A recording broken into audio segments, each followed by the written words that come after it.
Minha filha me deu um chocolate quente com um sorriso doce. O cheiro estava estranho, não bebi. Troquei minha xícara pelo do marido dela, sem ninguém ver. 20 minutos depois, os gritos começaram na cozinha.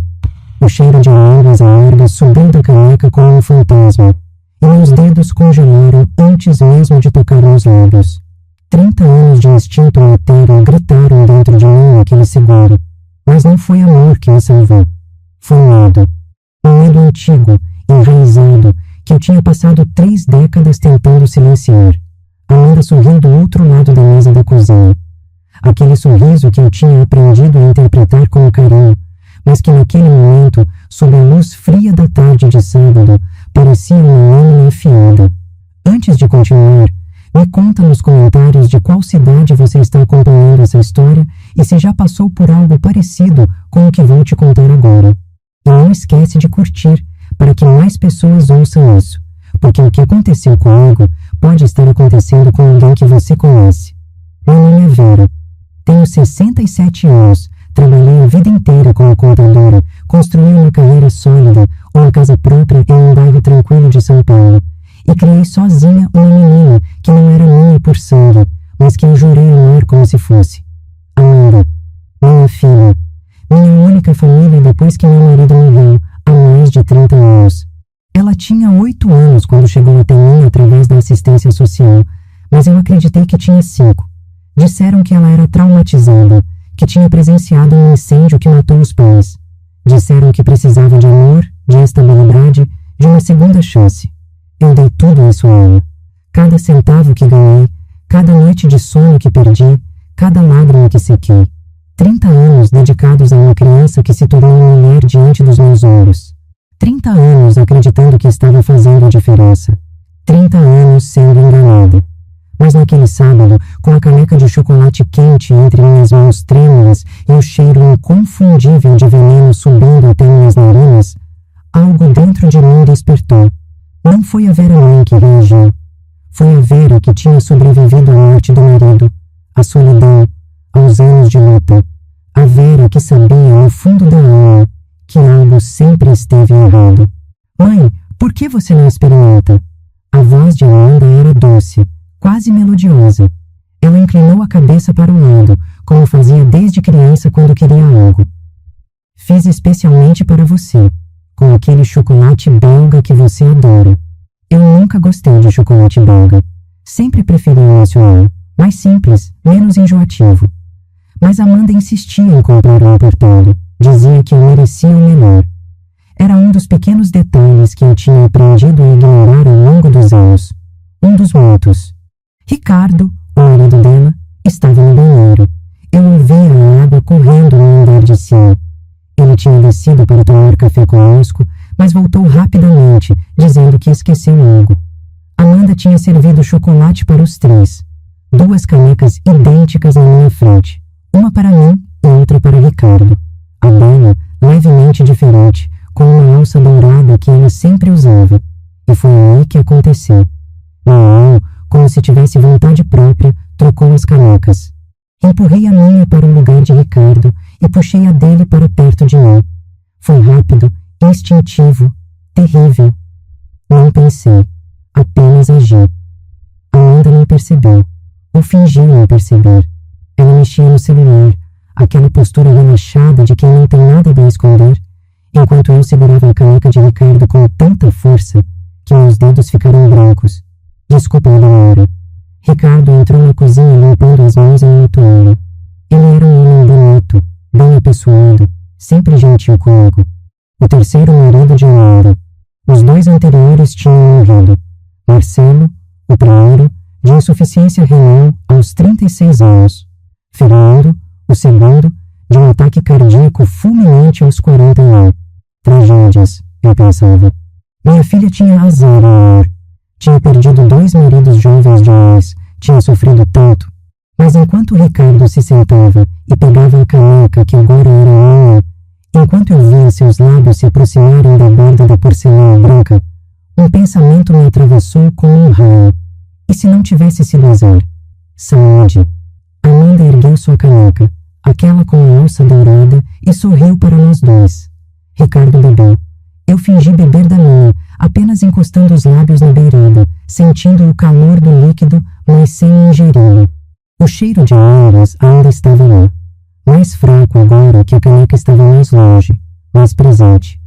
Inconfundível para quem já tinha trabalhado com ouros a vida inteira, para quem já tinha revisado relatórios de empresas químicas, para quem sabia que cianeto cheirava exatamente assim. 38 segundos. Foi o tempo que levou. Ricardo deixou a caneca cair. O barulho da porcelana se espatifando no chão de cerâmica foi o som mais alto que já ouvi na vida. Ele levou as mãos à garganta, os olhos arregalados, a boca aberta em um grito silencioso. Convulsões, violentas, incontroláveis, horríveis. Eu me levantei tão rápido que a cadeira caiu para trás. Minhas mãos tremiam, meu coração batia tão forte que eu achei que fosse explodir. Amanda também se levantou, mas havia algo errado em seu movimento. Ela não correu para o marido. Ela olhou para mim. E naquele olhar, eu vi tudo. 30 anos de mentiras, de manipulação, de frieza escondida atrás de um sorriso ensaiado. Ela olhou para mim e eu vi que ela sabia. Sabia que eu tinha trocado as canecas. Sabia que o veneno era para mim. Liga para a ambulância, gritei, e minha voz saiu estranha, aguda, desesperada. Amanda, pelo amor de Deus, liga! Ela pegou o celular devagar, devagar demais. Seus dedos se moviam como se estivesse digitando em câmera lenta, enquanto Ricardo convulsionava no chão da cozinha, espuma saindo de sua boca, seu corpo se debatendo de uma forma que nenhum corpo deveria se debater. Eu me ajoelhei ao lado dele, tentando segurá-lo, tentando fazer algo, qualquer coisa, mas não havia nada que eu pudesse fazer. Eu não era médica. Eu era apenas uma mulher de 67 anos que tinha acabado de descobrir que sua filha tinha tentado matá-la. A ambulância está vindo. A voz de Amanda era calma, calma demais. Ela estava de pé, olhando para nós dois no chão, o celular ainda na mão, e havia algo em seus olhos que eu nunca tinha visto antes. Ou talvez eu tivesse visto e escolhido ignorar. Era vazio, completamente vazio. Os paramédicos chegaram em 7 minutos. 7 minutos que pareceram 7 horas. Eles levaram Ricardo em uma maca, colocaram uma máscara de oxigênio, aplicaram injeções, gritaram termos médicos que eu não entendia. Eu o segui até a ambulância, Amanda atrás de mim, ainda com aquela calma que me dava arrepios. No hospital, enquanto os médicos trabalhavam para salvar a vida de Ricardo, uma enfermeira me levou para uma sala separada. Ela fez perguntas, muitas perguntas. O que ele tinha comido? O que tinha bebido? Tinha alergias? Usava medicamentos? Chocolate quente, eu disse. E minha voz falou. Ele bebeu chocolate quente. A enfermeira anotou algo e saiu. Amanda estava sentada ao meu lado, quieta, as mãos cruzadas no colo. Ela não chorava, não se mexia. Apenas olhava para a parede branca à nossa frente. Mãe, sua voz me fez pular. O que aconteceu foi um acidente, não foi? Não era uma pergunta. Era uma afirmação disfarçada de pergunta. Ela estava me testando, querendo saber o que eu sabia, o que eu suspeitava, o que eu tinha percebido. Olhei para ela. Realmente olhei. E pela primeira vez em 30 anos, permiti-me ver o que sempre esteve lá. Os olhos frios, a postura calculada, a ausência de qualquer emoção real. Como eu tinha sido tão cega. Foi, respondi, e a palavra saiu como cinza da minha boca. Foi um acidente. Ela sorriu. Só um pouquinho. Um movimento quase imperceptível dos lábios. Mas eu vi. E ela sabia que eu vi. As horas se arrastaram. O médico finalmente apareceu, o rosto tenso, e nos levou para outra sala. A Amanda segurou minha mão. Seus dedos estavam gelados, e eu tive que me forçar a não puxar minha mão de volta. Senhora Amanda, o médico disse, e seu tom era grave. Seu marido foi envenenado. Cianeto. Conseguimos estabilizá-lo, mas ele está em estado crítico. Precisamos saber como isso aconteceu. A Amanda parou. Eu senti o chão se mover sob meus pés. Cianeto. Não era imaginação, não era paranoia. Era real. Amanda soltou minha mão e levou a dela até a boca, em um gesto perfeito de choque e horror. Oh, meu Deus, ela sussurrou. Como é possível? Nós estávamos apenas tomando chocolate. Eu fiz para ele, para minha mãe, para mim. Estava tudo normal. Vamos precisar das canecas, o médico disse, e de tudo que foi usado no preparo. A polícia já foi acionada. Polícia. A palavra ecoou na minha cabeça. Eu tinha trocado as canecas. Eu tinha feito Ricardo beber o que era para ser meu. Se eles descobrissem, se alguém tivesse visto, o que iam pensar? Que eu tinha tentado matar minha filha? Que eu tinha envenenado meu genro? Mas eu não tinha feito nada disso. Eu só tinha reagido, instintivamente, sem pensar, porque meu corpo sabia algo que minha mente ainda se recusava a aceitar. Claro, Amanda disse, a voz firme agora, controlada. Tudo o que precisarem. Queremos descobrir o que aconteceu. Pode ter sido contaminação, algum produto vencido, não sei. Mas vamos cooperar completamente. Ela olhou para mim e seus olhos diziam: cuidado. Cuidado com o que você vai dizer. Cuidado com o que você vai fazer. Cuidado, porque eu sei o que você fez. E eu sabia o que ela tinha feito. A delegada chegou 1 hora depois. Carla Silva, uma mulher de 40 e poucos anos, cabelos presos em um coque apertado, olhar penetrante. Ela nos entrevistou separadamente. Quando chegou minha vez, minha boca estava seca. Minhas mãos tremiam tanto que tive que sentar sobre elas. Senhora Vera, ela começou abrindo um caderninho. Me conta exatamente o que aconteceu hoje. E vocês? O que fariam no meu lugar? Como explicar algo que você não entende? Como dizer que sua filha, a criança que você amou por 3 décadas, acabou de tentar te matar sem soar completamente louca? Respirei fundo. Eu estava visitando minha filha. Ela fez chocolate quente para nós 3. Ricardo, eu e ela. Ele bebeu e começou a passar mal. A senhora bebeu? Não. Eu ia beber, mas... Parei. Meu coração martelava. Mas o cheiro estava estranho. Eu não bebi. Estranho como? Como amêndoas amargas. Os olhos da delegada se estreitaram. E a senhora sabe que esse é um sinal de envenenamento por cianeto? Eu trabalhei com empresas químicas, revisei relatórios. Eu sabia, mas não queria acreditar. E por que o senhor Ricardo bebeu da caneca da senhora? Silêncio. Um silêncio tão pesado que eu senti ele me esmagar. Era a pergunta. A pergunta que mudaria tudo. As canecas estavam na mesa. Eu disse devagar. Ele pegou uma. Eu peguei outra. Não houve troca intencional. Era mentira.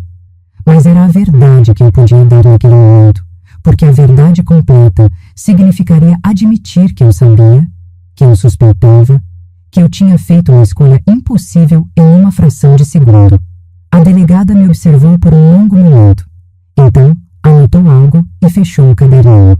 Vamos precisar que a senhora fique disponível para mais perguntas e não saia da cidade. Quando ela foi embora, Amanda voltou para a sala de espera. Sentou-se ao meu lado e nós ficamos ali, em silêncio, mãe e filha, vítima e assassino, por horas que pareciam não ter fim. Era quase meia-noite quando um médico diferente apareceu. Ele vai sobreviver, disse, e eu senti meu corpo inteiro relaxar. Mas foi por muito pouco, mais alguns minutos e não teríamos conseguido. Amanda deixou escapar um suspiro que soou como alívio, mas seus olhos, quando olharam para mim, contavam outra história. Ela estava frustrada, irritada, porque o plano tinha falhado, porque eu ainda estava viva, porque Ricardo, de alguma forma, também estava. Saímos do hospital já de madrugada. Amanda ofereceu carona, mas eu recusei. Disse que ia chamar um táxi. Ela não insistiu, apenas acenou, entrou no carro dela e foi embora. Sentei-me no banco frio da entrada do hospital, esperando o carro que eu nem tinha chamado ainda, e deixei as lágrimas finalmente caírem. Chorei pelos 30 anos. Chorei pela menina que eu pensei ter salvado. Chorei pela mulher que ela se tornou. Chorei por Ricardo, um homem bom que tinha se casado com um monstro. E chorei por mim, pela Vera que tinha acreditado que amor era suficiente, que tinha fechado os olhos para tantos sinais porque queria desesperadamente que minha família fosse real. Mas enquanto chorava, uma parte de mim, aquela parte que tinha cheirado o veneno, que tinha trocado as canecas, que tinha sobrevivido, começou a funcionar.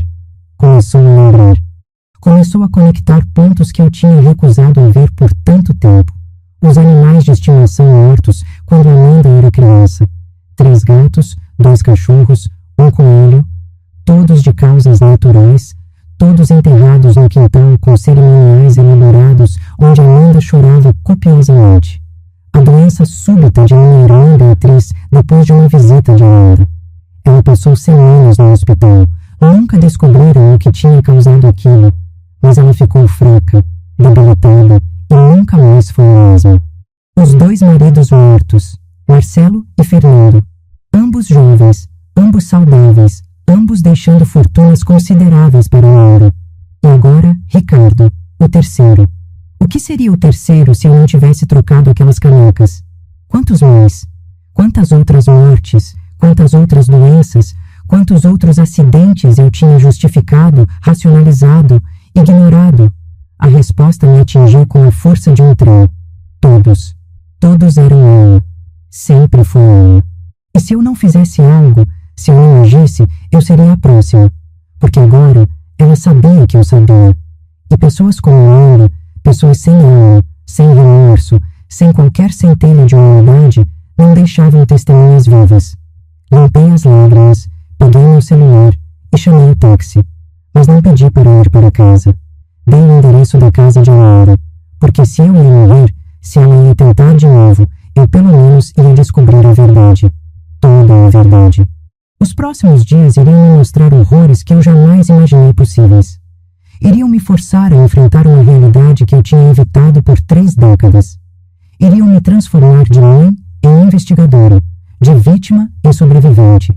Mas naquela madrugada, enquanto o táxi atravessava as ruas vazias de São Paulo em direção à casa luxuosa em Alphaville que minha filha tinha comprado com o dinheiro de seus maridos mortos, eu ainda tinha esperança. Esperança de estar errada. Esperança de que houvesse alguma explicação. Esperança de que a menina que eu tinha criado ainda estivesse lá, em algum lugar, escondida sob a máscara.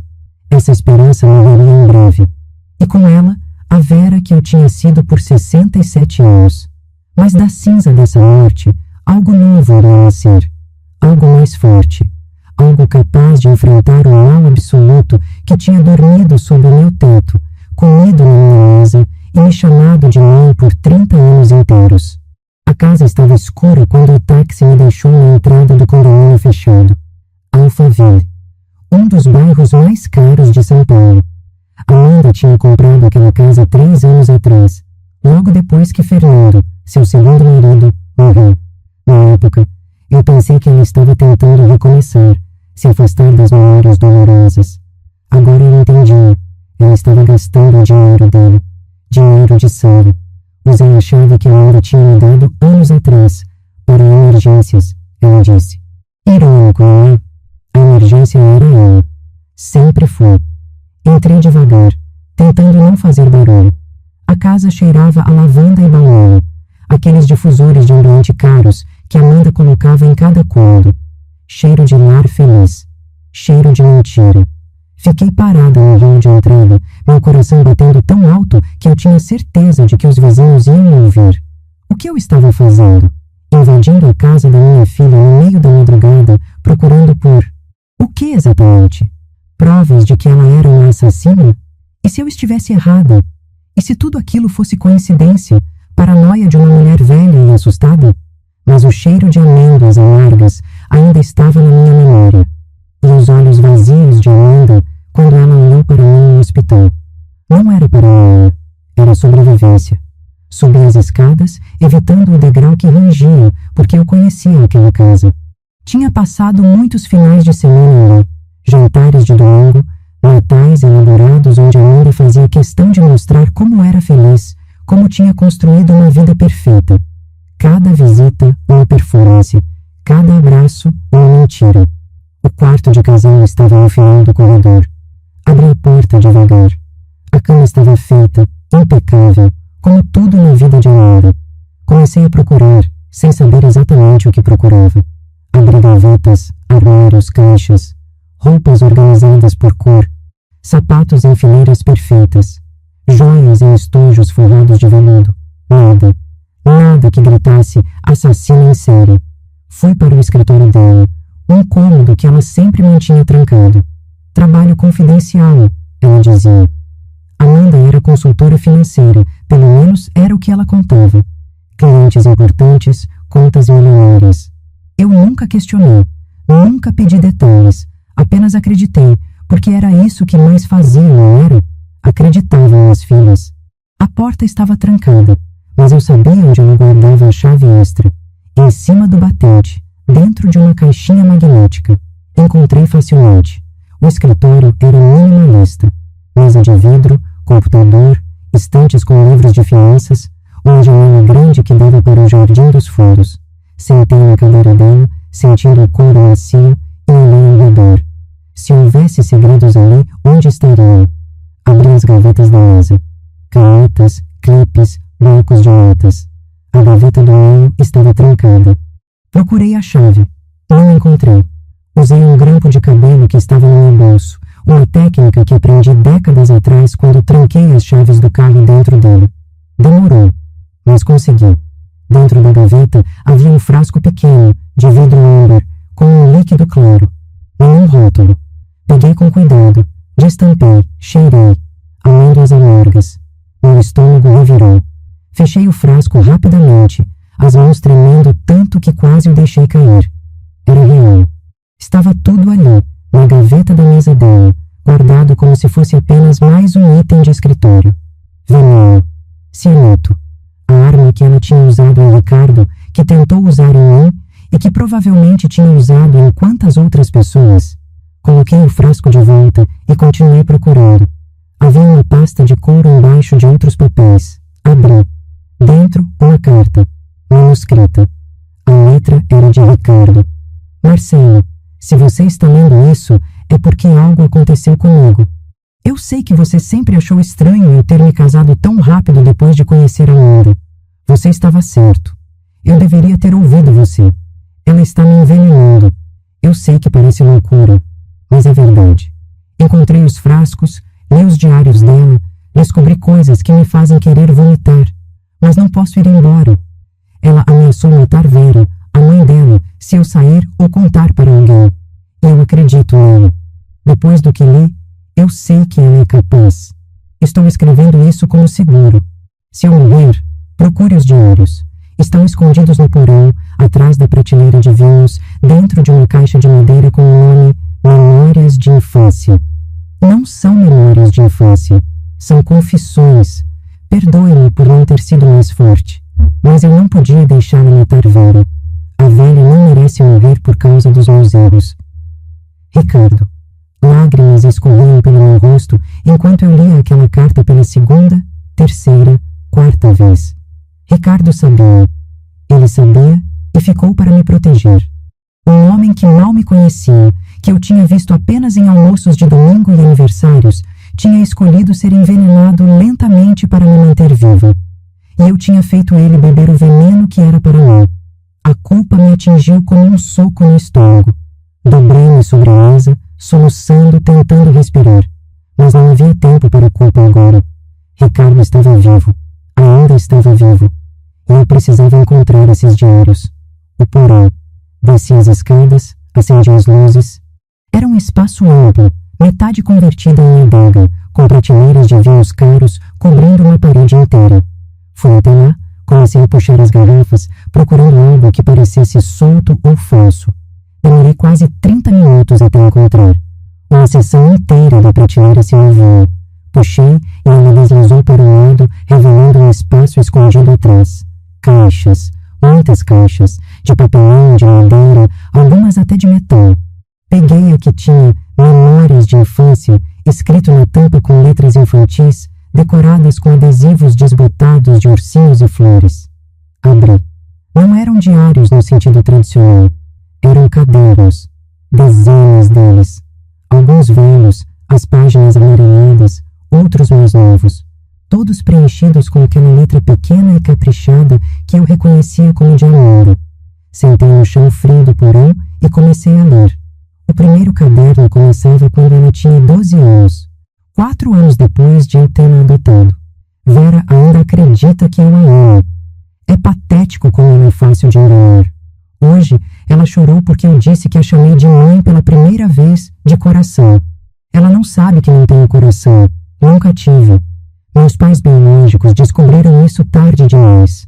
Meu sangue congelou. Continuei lendo, virando páginas e mais páginas, cada uma pior que a anterior. Marcelo é um homem perfeito para casar. Rico, sem família próxima, apaixonado a ponto da idiotice. Ele assinou o seguro de vida sem ler as letras miúdas. 3 milhões. Vai compensar os 2 anos que vão precisar aguentá-lo. O arsênico está funcionando. Marcelo está cada vez mais fraco. Os médicos não conseguem descobrir. Idiotas. Ele está morrendo bem na frente deles e ninguém vê. Em 6 meses, talvez menos, eu serei viúva e rica. Marcelo morreu hoje. Chorei lindamente no funeral. Vera me abraçou e disse que eu era forte. Se ela soubesse que passei a tarde calculando quanto vou receber do seguro e quanto tempo preciso esperar antes de conhecer o próximo idiota. Eu não conseguia parar de ler. Era como assistir a um acidente de carro em câmera lenta, horrível e impossível de desviar o olhar. Fernando é ainda mais rico que Marcelo e mais ingênuo. Ele realmente acredita que eu amo. Homens são todos iguais. Dê a eles sexo e admiração e eles assinam qualquer coisa. Já está tudo preparado. Digitales dessa vez. Mais sutil.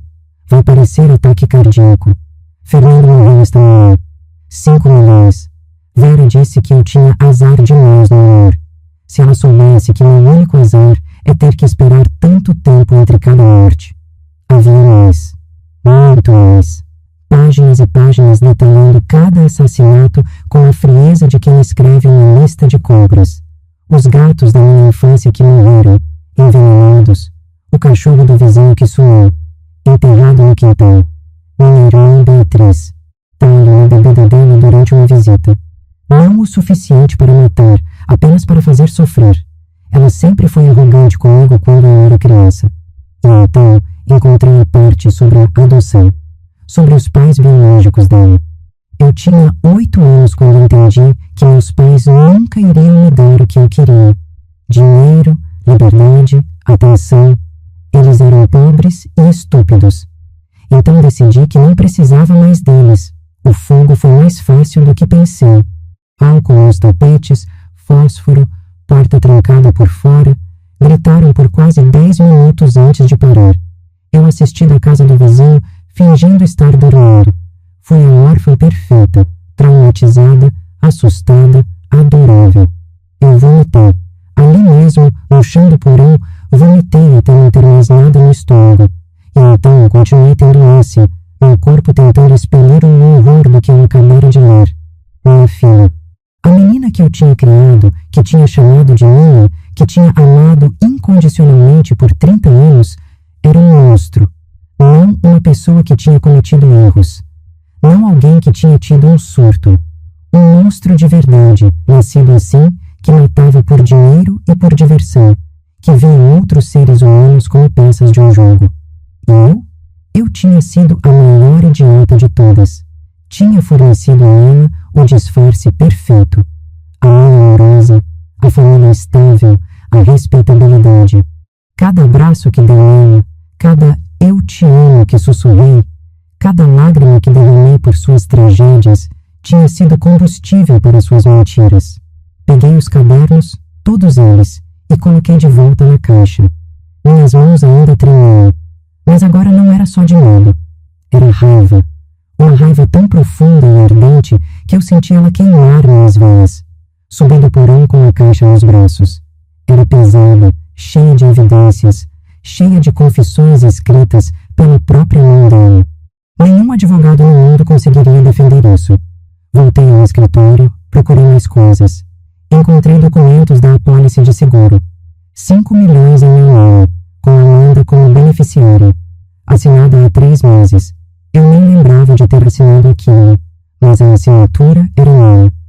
Ela deve ter colocado no meio de outros papéis, alguma desculpa qualquer. E eu assinei sem ler porque confiava nela. Confiava. O telefone tocou e eu quase deixei tudo cair. 5 da manhã. Quem ligaria às 5 da manhã? Era um hospital. Ricardo tinha acordado. Saí correndo da casa, ainda com a caixa nos braços, chamei outro táxi. Durante todo o trajeto até o hospital, abracei aquela caixa como se fosse a única coisa no mundo que importava. E talvez fosse. Era a diferença entre justiça e impunidade. Entre Amanda continuar matando e Amanda pagar por tudo que fez. Ricardo estava pálido, fraco, mas consciente. Uma enfermeira me deixou entrar no quarto. Ele me viu e seus olhos se encheram de lágrimas. Vera, ele sussurrou, a voz rouca. Desculpa, desculpa por tudo. Sentei ao lado da cama dele, segurei sua mão. Eu encontrei a carta e os diários. Eu sei de tudo. Ele fechou os olhos, lágrimas escorrendo pelo rosto. Eu tentei proteger você, mas fui covarde.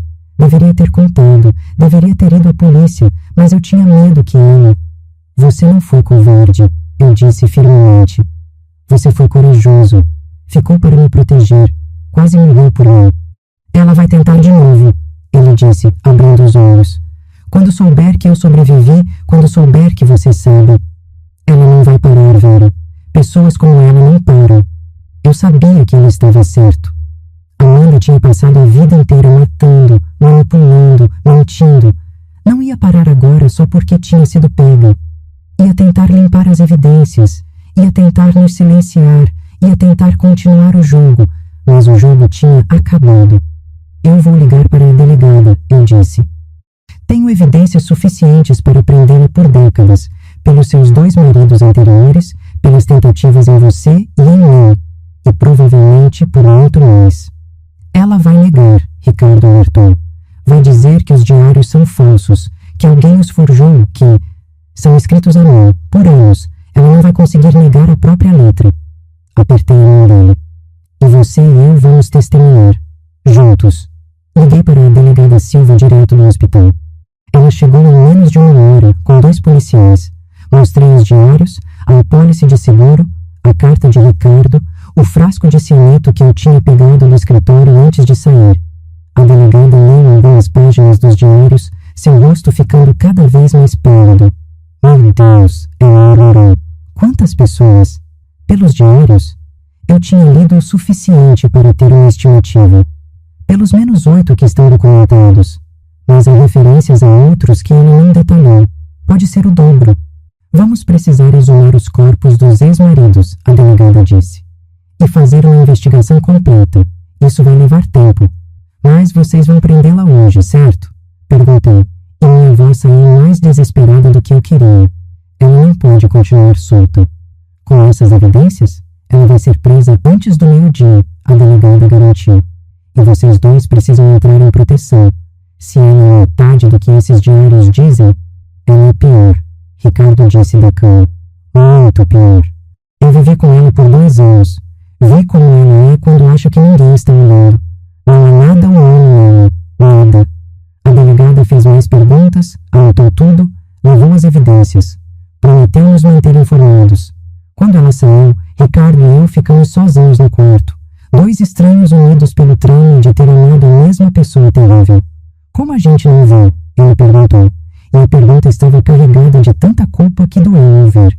Como vivemos com ela, dormimos ao lado dela e não percebemos? Pensei em todas as vezes que senti algo errado. O olhar vazio quando ela achava que eu não estava olhando. A falta de empatia real quando alguém sofreu. O jeito como ela sempre tinha as palavras certas, como se estivesse seguindo um roteiro. Os sinais estavam lá. Sempre estiveram. Porque não queríamos ver, respondi honestamente. Eu queria tanto ser mãe, ter uma família, que ignorei meus instintos. E você? Eu estava sozinha, ele admitiu. Meus pais morreram jovens, não tenho irmãos. Amanda parecia perfeita, bonita, inteligente, interessada em mim. Quando percebi que algo estava errado, já era tarde demais. Já estava casado, já tinha mudado minha vida inteira para ficar com ela. A gente se permitiu ser enganado porque tinha algo que ela não tem, eu disse. Esperança. A gente acreditava que as pessoas podiam ser boas. Ela usou isso contra nós. Ficamos em silêncio por um momento, processando 30 anos de mentiras, de manipulação, de uma performance tão perfeita que tinha nos enganado completamente. O que vai acontecer agora? Ricardo perguntou. Agora, eu disse, me levantando. Nós vamos garantir que ela pague. Por cada vida que tirou, por cada pessoa que machucou, por cada mentira que contou. Vamos testemunhar, vamos ajudar a investigação e vamos fazer com que ela nunca mais possa machucar ninguém. E vocês? Conseguem imaginar a força que é necessária para denunciar alguém que você amou por 3 décadas? Para olhar para os destroços da sua vida inteira e decidir construir algo novo em cima das cinzas? Eu não sabia se tinha essa força, mas eu ia descobrir, porque a alternativa era deixá-la livre, e isso significaria mais mortes, mais vítimas, mais famílias destruídas. Amanda tinha me criado para ser sua aliada, sua cúmplice involuntária, a mãe perfeita que validava cada mentira. Mas a partir daquele momento, eu seria sua pior inimiga, a testemunha que ela não podia silenciar, a única pessoa que conhecia todos os seus segredos e estava disposta a contá-los. As próximas horas iriam testar tudo o que eu achava saber sobre mim mesma, sobre coragem, sobre justiça, sobre o que significa realmente amar alguém e ter que deixá-la ir. Mas pela primeira vez em 30 anos, eu via com clareza. E o que eu via não era minha filha. Era um monstro usando a pele dela. E monstros precisavam ser parados. Amanda foi presa às 11h45 da manhã em seu escritório no centro de São Paulo. Eu não estava lá para ver, mas a delegada me ligou assim que aconteceu. Disse que Amanda não resistiu, não gritou, não chorou. Apenas perguntou se poderia pegar sua bolsa antes de ser algemada. Controle, sempre controle. Mesmo sendo presa por múltiplos homicídios, ela mantinha aquela calma artificial que eu tinha confundido com força de caráter por tantos anos. Eu estava no hospital com o Ricardo quando recebi a ligação. Ele ainda estava fraco, conectado a soros e monitores, mas a cada hora ficava um pouco mais forte. Os médicos disseram que ele teve sorte. Mais alguns minutos e o cianeto teria causado danos irreversíveis ao cérebro. Sorte. Como se sorte tivesse algo a ver com sobreviver a uma tentativa de assassinato da própria esposa. Ela foi presa. Eu disse a Ricardo, desligando o telefone. Minhas mãos tremiam. Acabou. Mas não tinha acabado. Aquilo era apenas o começo. Os dias seguintes foram um borrão de entrevistas com a polícia, depoimentos, advogados. A delegada Carla Silva me ligava quase todos os dias com novas descobertas. Cada ligação trazia uma revelação pior que a anterior. A exumação do corpo de Marcelo, o primeiro marido, confirmou envenenamento por arsênico, níveis altíssimos no cabelo e nas unhas preservadas. Fernando, o segundo, tinha digitales em concentrações letais. Ambos os casos agora oficialmente reclassificados de morte natural para homicídio. Mas havia mais. Muito mais. A assistente social que tinha feito a adoção de Amanda, Márcia Santos, foi encontrada e interrogada. Levou 3 dias para ela confessar. Amanda tinha subornado ela com R$120 mil. Dinheiro da herança que ela recebeu depois de assassinar os próprios pais. Márcia falsificou os documentos, mudou a idade de Amanda de 8 para 5 anos nos registros, omitiu o histórico psiquiátrico que indicava transtorno de conduta severo e possível psicopatia. Tudo para que Amanda parecesse uma vítima inocente e adorável, perfeita para a adoção. Eu tinha adotado uma assassina de 8 anos, achando que estava salvando uma criança traumatizada de 5. O sistema inteiro tinha sido corrompido para colocar um monstro dentro da minha casa. Você não podia saber. Ricardo repetia sempre que me via afundar em culpa. Ninguém podia. Ela enganou profissionais, enganou investigadores, enganou todo mundo. Mas isso não tornava mais fácil. Não apagava os 30 anos que eu tinha dedicado a criar uma psicopata. Não trazia de volta Marcelo e Fernando, ou os animais que ela matou, ou minha irmã Beatriz, que nunca recuperou totalmente a saúde. Uma semana depois da prisão, a delegada me fez uma pergunta que eu sabia que eventualmente viria. Vera, você gostaria de visitá-la na cadeia?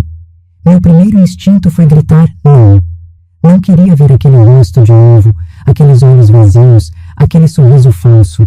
Mas uma parte de mim, a parte que tinha sido mãe por 3 décadas, precisava de respostas. Precisava entender. Precisava ouvir da própria boca dela o porquê. Sim, eu disse.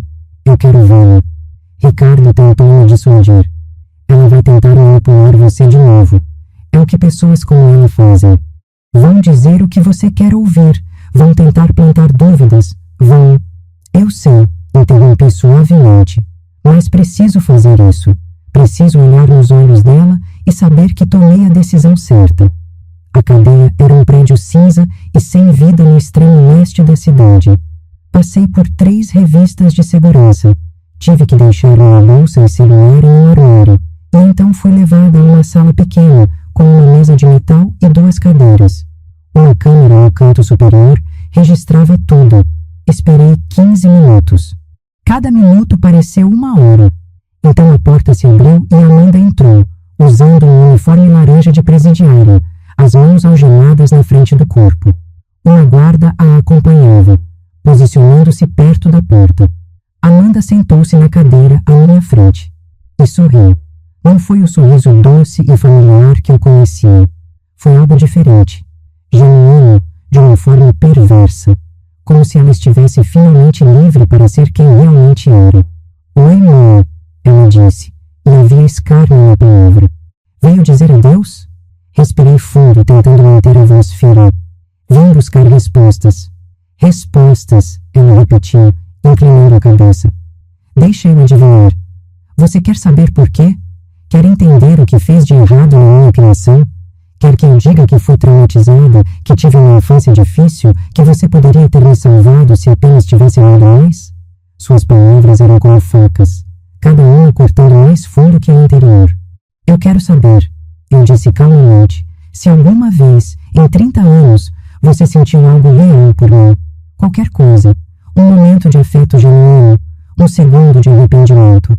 Ela me observou em silêncio por um longo minuto. Então riu. Uma risada baixa, quase gentil, mas completamente vazia de humor. Vera, ela disse pronunciando meu nome como se fosse uma piada particular. Você realmente não entende, entende? Nunca entendeu. Eu não sinto. Não da forma que você sente. Amor, culpa, arrependimento. Essas são emoções de pessoas fracas. De pessoas como você. Então, por que fingiu por tanto tempo? Minha voz tremeu, mas continuou.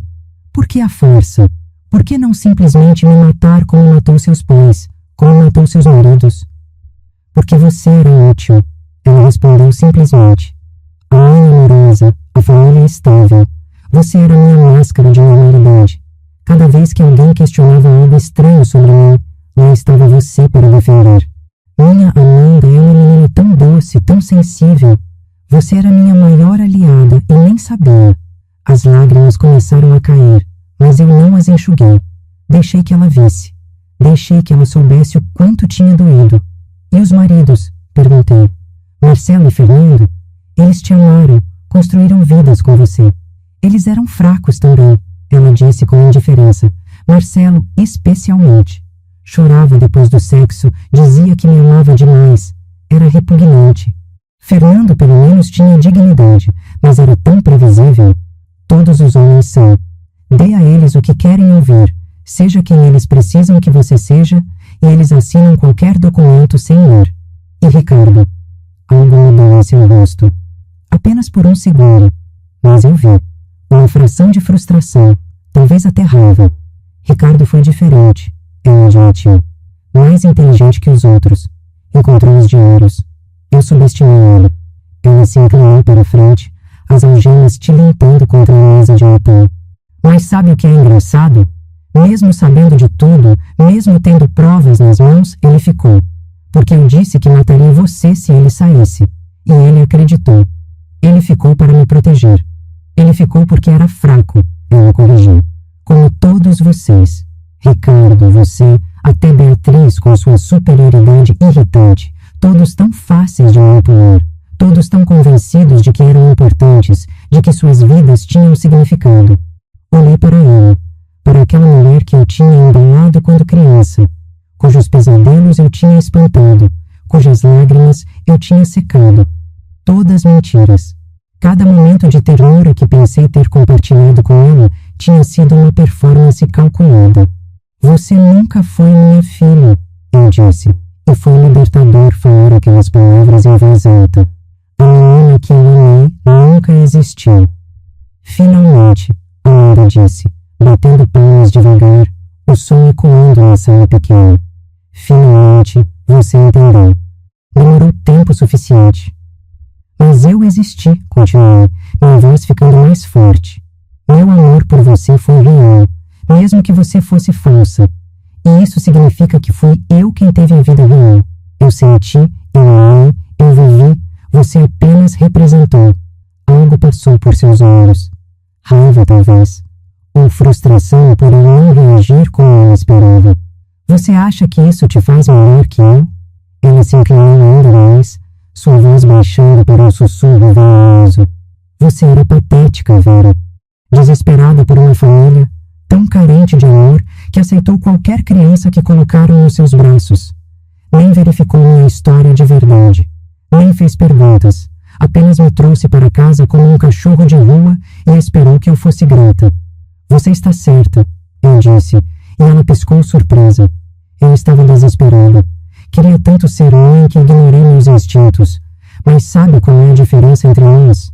Eu posso reconhecer meus erros. Posso sentir a dor deles e aprender. Você? Você vai morrer na prisão sem jamais ter sentido nada real. Sem nunca ter sido amada de verdade, porque para ser amada, você precisa ser capaz de amar de volta. Silêncio. Um silêncio tão pesado que parecia ter substância física. Então, a Ana sorriu novamente. Mas dessa vez era diferente. Forçado. Menos confiante. Vão me soltar, ela disse. Você vai ver. Meus advogados são os melhores. Vão dizer que fui abusada, que sofri lavagem cerebral, que os diários são ficção. E vou sair. E quando sair, Vera, você vai ser a primeira. Não, eu disse calmamente. Você não vai sair. E sabe por quê? Porque Ricardo e eu vamos testemunhar. Porque seus diários estão cheios de detalhes que só a assassina poderia saber. Porque a ciência forense prova cada palavra que você escreveu. E porque o sistema que te deixou entrar na minha casa vai fazer de tudo para provar que não erra duas vezes. Levantei-me da cadeira. Minha parte estava cumprida. Eu tinha olhado o monstro nos olhos e não tinha piscado. Adeus, Amanda, eu disse. Espero nunca mais ter que ver seu rosto. Você vai se arrepender, ela gritou enquanto eu caminhava em direção à porta. A calma tinha sumido, substituída por raiva crua. Vai se arrepender de ter feito isso comigo. Eu sou sua filha. Você devia estar do meu lado. Parei na porta, virei-me para olhá-la uma última vez. Você nunca foi minha filha, eu disse. Foi apenas um erro que levou 30 anos para corrigir. Saí daquela sala com o coração partido, mas também mais leve. O fantasma que tinha assombrado minha vida finalmente tinha um rosto.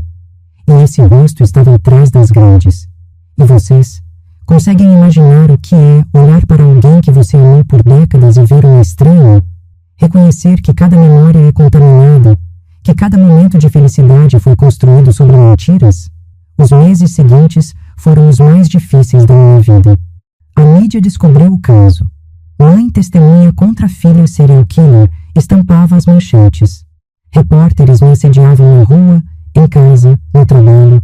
Queriam saber como eu não tinha percebido, como tinha vivido com uma assassina, se eu me sentia culpada. Sim, eu me sentia culpada. Ainda me sinto às vezes. Culpada por não ter visto, por não ter salvado Marcelo e Fernando, por não ter impedido Amanda antes que fosse tarde demais. Mas Ricardo me lembrava, sempre que a culpa me sufocava. Você era a vítima dela também, desde o momento que ela entrou na sua casa. Ele tinha razão. Amanda tinha me manipulado desde os 8 anos de idade. Tinha tido 2 décadas inteiras para aperfeiçoar a persona que eu queria ver. A filha traumatizada que precisava de amor. A menina doce que apenas queria pertencer. Tudo mentira. O julgamento foi marcado para 8 meses depois da prisão. 8 meses de investigações, de exumações, de análises forenses. Quando finalmente começou, o caso tinha ganho proporções nacionais. Amanda chegou ao tribunal vestindo um terno cinza discreto, cabelos presos em um coque, maquiagem leve. Parecia uma executiva bem-sucedida, Não uma assassina em série. Essa era a estratégia dela. Parecer normal, confiável, simpática. Fazer o júri questionar se alguém tão apresentável poderia realmente ser capaz dos horrores descritos na acusação. Eu estava lá todos os dias, sentada atrás do promotor, Ricardo ao meu lado. Alguns dias, a irmã de Fernando também aparecia. Outras vezes, a mãe de Marcelo, uma senhora idosa que chorava silenciosamente enquanto ouvia os detalhes de como o filho tinha sido envenenado lentamente ao longo de meses. O promotor era um homem chamado Dr. Henrique Costa, 40 e poucos anos, com uma reputação de nunca perder casos de homicídio. Ele apresentou as evidências metodicamente. Os diários, lidos em voz alta para o tribunal, as análises toxicológicas dos corpos exumados, o frasco de cianeto encontrado em seu escritório, a apólice de seguro em meu nome, a carta de Ricardo. Cada prova era uma martelada, construindo um caso tão sólido que parecia impossível que qualquer júri pudesse ter dúvidas. Mas os advogados de defesa de Amanda eram bons, muito bons. Argumentaram que os diários eram ficção, uma forma de Amanda processar traumas de infância através da escrita criativa. Que as mortes dos maridos foram coincidências trágicas, homens com predisposições genéticas para problemas cardíacos e renais. Que o cianeto no escritório era um erro, um produto que ela tinha comprado por engano pensando ser um suplemento para plantas. Que ela era a vítima de uma mãe adotiva ressentida que nunca tinha realmente amado. Eles até chamaram uma psicóloga que testificou que Amanda mostrava sinais de trauma complexo, não de psicopatia. Que ela tinha construído mecanismos de defesa elaborados para lidar com a morte dos pais biológicos. Cada palavra era veneno. Cada argumento uma tentativa de reescrever a realidade. Então chegou o dia do meu testemunho. Subi ao banco de testemunhas com as pernas trêmulas. Jurei dizer a verdade. Olhei para o júri, 12 pessoas comuns que agora tinham o poder de decidir o destino de Amanda. Senhora Vera, o doutor. Costa começou gentilmente. Pode nos contar sobre o dia em que adotou Amanda? E eu contei, cada detalhe que lembrava. A primeira vez que a vi no abrigo, pequena e silenciosa, com olhos que pareciam velhos demais para uma criança. Como ela tinha me abraçado e sussurrado, mãe, com uma voz tão suave que meu coração derreteu instantaneamente. Como levei ela para casa e jurei dar a ela tudo o que eu tinha. E durante os 30 anos seguintes, o doutor Costa continuou. Você notou algo incomum sobre a Amanda? Respirei fundo. Notei, mas sempre racionalizei. Os animais de estimação que morriam, eu achava que era coincidência. A frieza ocasional, eu pensava que era o trauma da infância, a falta de amigos próximos. Eu acreditava que ela era apenas tímida. E quando descobri a verdade, quando ela tentou me envenenar e acidentalmente envenenou o próprio marido, o horror percorreu a sala do tribunal. Amanda permaneceu imóvel, expressão neutra, como se estivéssemos discutindo o tempo. O advogado de defesa, Dr. Paulo Mendes, conduziu o contra-interrogatório. Senhora Vera, ele começou, voz cheia de falsa simpatia. Não é verdade que a senhora sempre teve dificuldade em aceitar a individualidade de Amanda? Que a senhora tentou moldá-la à imagem da filha perfeita que desejava? Não, respondi firmemente. Eu amei Amanda exatamente como ela era, ou pelo menos como ela fingia ser. Fingia, ele repetiu, dando ênfase à palavra. Isso não é uma linguagem muito dura para uma mãe usar sobre uma filha? É a linguagem apropriada para descrever uma assassina em série, respondi, e vi alguns membros do júri acenarem levemente. Dr. Mendes tentou me fazer duvidar da minha própria memória, questionar minha interpretação dos eventos, sugerir que eu era uma mãe amarga e rejeitada que tinha inventado uma narrativa de vilania para justificar o afastamento da filha. Mas eu não cedi. Cada pergunta que ele fazia, eu respondia com calma e clareza, porque eu tinha a verdade do meu lado. E a verdade, pelo menos naquele tribunal, ainda importava. Ricardo testemunhou depois de mim. Contou sobre encontrar os diários, sobre a ameaça à minha vida, sobre ser lentamente envenenado durante meses. Mostrou ao júri as análises de sangue que provavam níveis elevados de talho em seu sistema. Não suficiente para matar rapidamente, mas suficiente para causar dano progressivo a órgãos vitais. Por que você não foi embora? O promotor perguntou. Se sabia que ela estava tentando matá-lo? Porque ela disse que mataria Vera se eu saísse, Ricardo respondeu, olhando diretamente para Amanda. E depois de ler aqueles diários, depois de saber do que ela era capaz, eu acreditei nela. O tribunal ficou em silêncio. Até o juiz parecia comovido. Mas o momento mais impactante do julgamento veio quando a delegada Carla Silva subiu ao estrado e apresentou algo que ninguém estava esperando. Mais vítimas. A investigação tinha descoberto outras 5 mortes ligadas a Amanda. Um tio rico que tinha modificado o testamento para incluir ela como beneficiária e morreu 3 semanas depois de um infarto. Uma colega de trabalho que tinha descoberto que Amanda estava desviando dinheiro da empresa e foi atropelada em um acidente de carro onde os freios misteriosamente falharam. Um namorado do colegial que tinha terminado com ela e morreu de alergia alimentar severa, mesmo nunca tendo tido alergias antes. Todas documentadas nos diários que tínhamos encontrado. Todas agora comprovadas por evidências forenses. O número oficial subiu de 2 homicídios para 8. E esses eram apenas os que podiam ser provados em tribunal. Quantas pessoas você realmente matou, Amanda? O promotor perguntou durante o interrogatório dela. Ela sorriu. Aquele sorriso vazio que eu conhecia tão bem. Tantas quanto necessário, ela respondeu. E a sala inteira congelou. Seu advogado tentou intervir, mas era tarde demais. Ela tinha confessado. Em tribunal aberto, na frente do júri, das câmeras, de todos. Ela tinha confessado porque não conseguia resistir. A necessidade de alardear, de provar sua superioridade, era mais forte que seu instinto de autopreservação. O júri deliberou por apenas 4 horas. Culpada.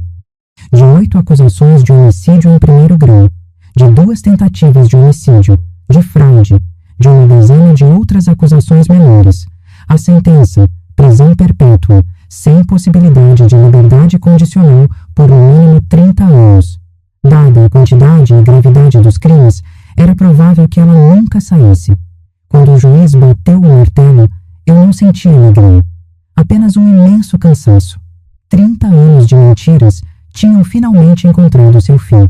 Mas o peso deles ainda estava sobre meus ombros. Amanda foi levada do tribunal sem olhar para trás, sem lágrimas, sem remorso. Exatamente como tinha vivido sua vida inteira. 5 anos depois do julgamento, acordo em uma manhã de domingo em Gramado, Rio Grande do Sul, e pela primeira vez em décadas, sinto paz. Não é a ausência de dor. A dor ainda está aqui, provavelmente sempre estará. Mas agora ela coexiste com algo que eu não tinha sentido em muito tempo. Esperança. Propósito. A sensação de que minha vida, apesar de tudo, ainda tem significado. A casa é pequena, aconchegante, cercada por montanhas, e o ar frio que cheira a pinheiros. Tão diferente de São Paulo, da agitação, dos prédios cinzentos, das memórias que assombravam cada esquina. Quando decidi me mudar, 2 anos após o julgamento, muita gente não entendeu. Você está fugindo, disseram. Talvez estivessem certos, mas às vezes fugir é a coisa mais corajosa que podemos fazer. Ricardo se mudou comigo. Não como marido. Nunca tivemos esse tipo de relação, mas como família. Ele perdeu 2 anos da sua vida sendo envenenado lentamente. Quase morreu protegendo uma mulher que mal conhecia e saiu daquilo tão quebrado quanto eu. Descobrimos que trauma compartilhado cria laços que amor romântico nunca poderia. Ele mora na casa ao lado, uma construção idêntica à minha que compramos juntos. Tomamos café da manhã juntos todos os domingos. Ele cozinha, um hobby que descobriu durante a recuperação, e eu lavo a louça. Falamos sobre o tempo, sobre o trabalho, sobre os livros que estamos lendo. Às vezes, falamos sobre ela, sobre Amanda, mas cada vez menos. O terapeuta que comecei a ver logo após o julgamento disse que é saudável. Vocês não estão esquecendo, ele explicou. Estão apenas aprendendo a viver além do trauma. Eu gosto dessa ideia. viver além, não apagar o passado, mas não deixar que ele defina cada momento no presente. A mesa da cozinha está posta para 5 pessoas hoje, Ricardo e eu e as 3 crianças. Lucas tem 12 anos, cabelos escuros, olhos profundos, um sorriso tímido que ilumina o rosto inteiro quando ele finalmente se permite relaxar. Ele veio de um lar abusivo, passou 3 anos em abrigos diferentes antes de chegar até nós há 2 anos. No começo, ele encolhia toda vez que alguém levantava a voz. Agora ele ri, brinca, às vezes até discute comigo sobre a hora de dormir e tempo de videogame. Progressos pequenos que significam tudo. Sofia tem 10 anos. Energia pura, sempre correndo, sempre falando, sempre questionando tudo. Ela perdeu os pais em um acidente de carro quando tinha 5 anos e foi criada pela avó até ela falecer. Chegou até nós há 1 ano e meio e desde o primeiro dia deixou claro que não seria fácil. Eu não preciso de uma noiva, ela disse, braços cruzados, queixo erguido. Já tive uma e ela morreu. Eu sei, respondi. Eu também já tive uma filha. E ela também se foi, de certa forma. Então talvez a gente possa apenas ser 2 pessoas que entendem o que é perder alguém importante. Ela me abraçou naquela noite pela primeira vez. E ainda me abraça, todos os dias. E Maria, minha Maria, 7 anos, cabelos cacheados que ela odeia pentear, obsessão por dinossauros e uma capacidade impressionante de fazer perguntas complexas sobre a morte, vida e o universo. Ela chegou há 6 meses, a mais recente adição à nossa família estranha e imperfeita. Vera, ela me perguntou ontem à noite, usando meu nome como todas as crianças fazem porque eu não peço que me chamem de mãe. Eles escolhem quando e se querem fazer isso. Você já teve outra família antes de nós? Eu poderia ter mentido, poderia ter simplificado, mas uma das coisas que aprendi nesses 5 anos é que crianças merecem honestidade, mesmo quando a verdade é dolorosa. Tive, respondi. Tive uma filha por muitos anos, mas ela me machucou muito, e agora ela não faz mais parte da minha vida. Ela te batia? Maria perguntou, seus olhos grandes e preocupados. Não, mas machucar não é só bater. Às vezes as pessoas machucam mentindo ou fingindo amar quando não amam de verdade. Maria pensou sobre isso por um longo momento. Então disse, eu não vou fingir amar você. Se eu disser que te amo, vai ser de verdade. E meu coração, aquele órgão que eu achei que estava permanentemente quebrado, se aqueceu um pouco. Nenhuma dessas crianças me chama de mãe ainda. Talvez nunca chame. E está tudo bem. Eu não preciso do título para saber que estou fazendo diferença nas vidas delas. Para saber que desta vez estou vendo com clareza. Desta vez, se houver sinais de algo errado, eu vou perceber. Porque essa é outra coisa que faço agora. A Fundação Vera Almeida para a Prevenção de Adoções de Risco. Parece pretensioso quando digo em voz alta, mas é necessário. Usamos o dinheiro do seguro, aqueles 5 milhões que a Amanda esperava receber com minha morte, para criar uma organização que treine assistentes sociais, psicólogos e pais adotivos a identificar sinais de psicopatia infantil e transtornos de conduta severos. Não para punir essas crianças, mas para garantir que elas recebam a ajuda profissional adequada, não apenas amor incondicional de pais despreparados. Porque amor não cura a psicopatia. Amor não resolve transtornos neurológicos profundos. E fingir que sim, coloca em risco tanto as crianças quanto as famílias. A Fundação trabalha com hospitais, abrigos, cortes de adoção. Desenvolvemos protocolos de avaliação mais rigorosos. Fazemos acompanhamento de longo prazo. Oferecemos suporte para famílias que adotam crianças com históricos complicados. E também oferecemos apoio para vítimas. Para pessoas como eu e Ricardo, que amaram alguém incapaz de amar de volta e pagaram um preço terrível por isso. A repercussão foi maior do que eu esperava. Dezenas de famílias nos procuraram no primeiro ano. Algumas com histórias tão horríveis quanto a minha, outras apenas com a sensação persistente de que algo estava errado e ninguém as levava a sério. Uma mãe me disse, meu filho matou nosso cachorro, fez parecer acidente, mas eu vi nos olhos dele. E quando levei ele ao psicólogo, Disseram que eu estava exagerando, que crianças às vezes são cruéis sem entender as consequências. Mas ele entende. Ele sempre entendeu. Eu segurei a mão dela e disse: eu acredito em você e vou nos ajudar. E ajudamos. A criança foi diagnosticada com transtorno de conduta severo e psicopatia emergente. Entrou em tratamento especializado. A família recebeu suporte. Nenhum final feliz garantido. Psicopatia não tem cura, mas pelo menos agora eles sabem o que enfrentam e têm ferramentas para lidar com isso. Quantas Amandas existem por aí? Quantas crianças nascidas sem a capacidade de sentir empatia, sendo criadas por pais amorosos que acham que carinho suficiente vai consertar algo que está quebrado no nível neurológico? A resposta me assusta, mas pelo menos agora estou fazendo algo sobre isso. Ricardo também está envolvido na fundação. Ele dá palestras sobre sua experiência, sobre os sinais que perdeu, sobre como o amor pode cegar até a verdade mais óbvia. É doloroso para ele cada vez, posso ver em seus olhos, mas ele diz que é necessário. Se minha história salvar uma vida, ele me disse uma vez, então valeu a pena quase morrer. Nós nunca visitamos ainda uma prisão novamente. Não temos motivo. Não há nada lá para nós. Nenhum arrependimento a ser encontrado, nenhum perdão a ser dado, nenhuma reconciliação possível. Soube por terceiros que ela se adaptou bem à prisão. Manipula guardas e outros prisioneiros com a mesma facilidade que manipulava a todos nós. Criou uma reputação de prisioneira modelo, educada e prestativa. Sei que é tudo farsa, mas não é meu problema mais. Ela é problema do sistema prisional agora. Às vezes me pergunto se ela pensa em mim. Se em algum nível, em algum lugar profundo onde a humanidade deveria residir, há um arrependimento minúsculo, uma centelha de reconhecimento do que perdeu.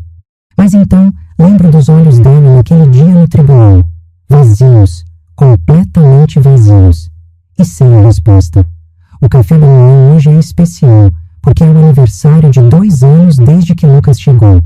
2 anos de progresso lento mas constante, de confiança construída palavra por palavra, ação por ação. Fizemos um bolo de chocolate, o favorito dele, e compramos o jogo de videogame que ele estava querendo. As crianças chegam à cozinha em tropel, Sofia falando sem parar sobre o sonho maluco que teve, Maria arrastando seu dinossauro de pelúcia preferido, Lucas meio sonolento, mas sorrindo quando vê o bolo. É hoje, Sofia grita. 2 anos do Lucas com a gente. Tecnicamente é amanhã, Lucas corrige, mas está sorrindo.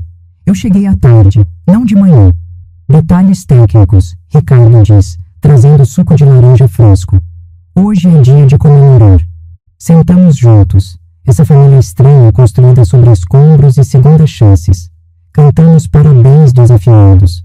Lucas assopra as velas, fazendo um pedido que não compartilha, mas que deixa seus olhos brilhando. E enquanto corto o bolo, distribuindo fatias para cada criança, sinto algo que não esperava sentir novamente. Gratidão. Não gratidão pelo que aconteceu. Nunca vou agradecer por 30 anos de engano, por quase ter sido assassinada, por ter testemunhado contra alguém que eu amei. Mas gratidão pelo que veio depois, por ter encontrado propósito na dor, por ter transformado trauma em ação, por ter criado uma família real desta vez, baseada em honestidade, respeito e aceitação mútua. Vera, Maria me chama, boca cheia de bolo. Você está bem? Você está chorando. Limpo as lágrimas que nem percebi que estavam caindo. Estou bem, querida. Às vezes a gente chora quando está feliz também. Isso é estranho, ela declara, mas vem me abraçar mesmo assim. Logo Sofia e Lucas se juntam, e então Ricardo, e ali estamos nós, um grupo de 5 pessoas que o destino uniu das formas mais improváveis. À tarde, vamos ao parque. As crianças correm, brincam, riem. Ricardo e eu sentamos em um banco, observando. Você acha que somos bons nisso? Ele pergunta de repente. Em ser família? Somos melhores do que éramos, respondo. E melhoramos a cada dia. É tudo o que podemos fazer. Você ainda pensa nela? Não preciso perguntar quem é ela. Sempre vai ser ela. A sombra que paira sobre nossas vidas reconstruídas. Às vezes, admito. especialmente quando olho para essas crianças e penso em como é fácil falar com elas, em como boas intenções não são suficientes. Mas então, lembro que desta vez é diferente. Desta vez tenho conhecimento, experiência e um compromisso inabalável com a verdade, não importa quão dolorosa. Nós vamos errar, Ricardo diz suavemente. Vamos cometer erros com elas, é inevitável. Sim, concordo. Mas serão erros honestos, não enganos calculados, e faremos o melhor que pudermos para consertar. É o suficiente? Olho para as crianças. Lucas ajudando Sofia a subir no trepa-trepa. Maria cavando na areia procurando fósseis de dinossauros. 3 crianças que já sofreram perdas, que já conhecem dor, que mesmo assim conseguem encontrar alegria em um simples domingo de sol. Tem que ser, respondo, porque é tudo que temos para oferecer. À noite, depois que as crianças vão dormir, sento no pequeno escritório que montei em casa. Nas paredes, fotos das crianças, certificados da fundação, cartas de famílias que ajudamos. E em uma única moldura, guardada na gaveta que raramente abro, uma foto antiga de Amanda criança. Pego a foto, olho para aquele rosto pequeno e aparentemente inocente. Ela está sorrindo, mas agora sei como identificar os sinais. Os olhos não acompanham o sorriso. Há algo performático na pose. Ela não está vivendo o momento, está representando para a câmera. Como não vi antes? Mas sei a resposta. Não vi porque não queria ver.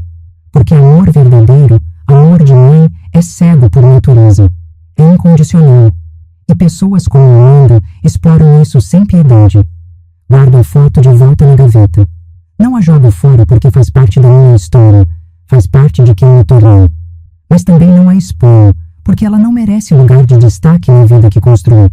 A última vez que checamos, Amanda tinha cumprido 5 anos de uma sentença perpétua. Ainda faltavam no mínimo 25 anos até ela sequer poder pedir liberdade condicional.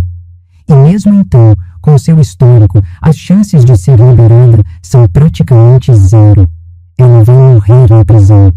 Isso deveria me dar satisfação, mas não dá. Apenas me deixa vazia. Como se tivesse gasto 30 anos amando um fantasma e agora esse fantasma está preso, mas ainda assombra os cantos da minha memória. Mas está bem. Fantasmas perdem poder quanto mais luz jogamos sobre eles. E minha vida agora é cheia de luz. Recebo um e-mail da fundação. Mais uma família pedindo ajuda. Uma mãe adotiva preocupada com o comportamento de sua filha de 9 anos. Sintomas clássicos. Crueldade com animais, mentiras patológicas, charme superficial, falta de remorso. Respondo imediatamente, oferecendo suporte, marcando avaliação com nossos psicólogos especializados. Cada caso que pegamos é uma potencial Amanda que pode ser identificada cedo, uma família que pode ser salva do que eu passei. Não estou salvando o mundo, estou apenas fazendo minha pequena parte, uma família por vez, uma criança por vez, um alerta por vez. E talvez, só talvez, isso seja redenção suficiente para os 30 anos que perdi. Ricardo bate na porta, entra com 2 xícaras de chá. Nos sentamos em silêncio confortável, bebendo devagar, cada um perdido em seus próprios pensamentos. Você sabe, ele diz finalmente, quando estava no hospital, depois do envenenamento, eu pensei que minha vida tinha acabado, que eu tinha desperdiçado anos com alguém que queria me matar, e que o resto seria apenas sobreviver com esse trauma. E agora? Pergunto. Agora eu tenho você, tenho as crianças, tenho propósito. Ainda carrego o trauma, mas ele não me define mais. Ele me mudou, mas não me destruiu. Ele sorriu. Obrigado por trocar aquelas canecas. Solto uma risada sem ar. Eu ainda sinto culpa por isso, por ter feito você beber o veneno. Não sinta. Você me salvou de anos adicionais sendo lentamente envenenado e me deu a coragem de finalmente agir. Ele pousa a xícara. Somos sobreviventes, Vera. E sobreviventes constroem novas vidas sobre as ruínas das antigas. Ele está certo. É exatamente isso que estamos fazendo. Antes de dormir, vou checar as crianças, como faço todas as noites. Lucas dorme de lado, abraçado ao travesseiro, Livro caído ao lado da cama. Sofia está espalhada, coberta jogada no chão, boca aberta. Maria encolhida em posição fetal, dinossauro de pelúcia apertado contra o peito. 3 crianças que confiaram em mim o suficiente para deixar que eu as cuidasse. 3 chances de fazer direito desta vez. 3 razões para acordar todo dia e tentar ser melhor. Volto para o meu quarto, deito na cama, olho para o teto. A dor ainda está aqui. Provavelmente sempre estará, mas ela dividiu espaço com esperança, com amor, com propósito. E pela primeira vez em 5 anos, durmo sem pesadelos. Não sei o que o futuro reserva. Não sei se vou conseguir ajudar todas as famílias que nos procuram, se vou ser boa o suficiente para essas crianças, se a fundação vai realmente fazer diferença em escala maior. Mas sei que estou tentando. E pela primeira vez na minha vida, tentando com os olhos bem abertos, enxergando a realidade como ela é, não como quero que seja. Amanda tirou 30 anos de mim, mas não vai tirar os próximos 30. Esses são meus e dessas crianças, e de Ricardo, e de cada família que a Fundação ajudar. O mal existe. Eu aprendi isso da forma mais dolorosa possível. Pessoas nascem sem empatia, sem remorso, sem a capacidade básica de amar. E não há quantidade de afeto que conserte isso. Mas o bem também existe. Em cada escolha consciente de ajudar, de proteger, de dizer a verdade. Em cada abraço honesto, em cada lágrima compartilhada, em cada família reconstruída sobre os escombros do trauma. Amanda foi minha maior dor, mas também foi minha maior professora. Ela me ensinou que amor sem discernimento é perigoso, que bondade sem limites é ingenuidade, que às vezes a coisa mais amorosa que podemos fazer é reconhecer quando alguém é irreparável e nos afastar. E agora uso essas lições para construir algo melhor, algo real. Não é um final feliz no sentido tradicional. Não há reconciliação mágica, não há perdão redentor, não há momento onde tudo faz sentido e a dor desaparece. Mas é um final honesto. E depois de 30 anos de mentiras, honestidade é o único tipo de felicidade que importa. Obrigada por chegar até o fim dessa história. Se ela te tocou de alguma forma, se te fez refletir sobre os relacionamentos na sua vida, sobre os sinais que você pode estar ignorando, ou sobre a diferença entre amor verdadeiro e manipulação, compartilha com alguém que precisa ouvir isso. E se você está passando por algo parecido, se tem dúvidas sobre alguém próximo, se seu instinto está gritando que algo está errado, escuta esse instinto. Procura ajuda profissional. Não faz o que eu fiz por 3 décadas. Não ignore os sinais, porque amor verdadeiro não exige que você seja cego.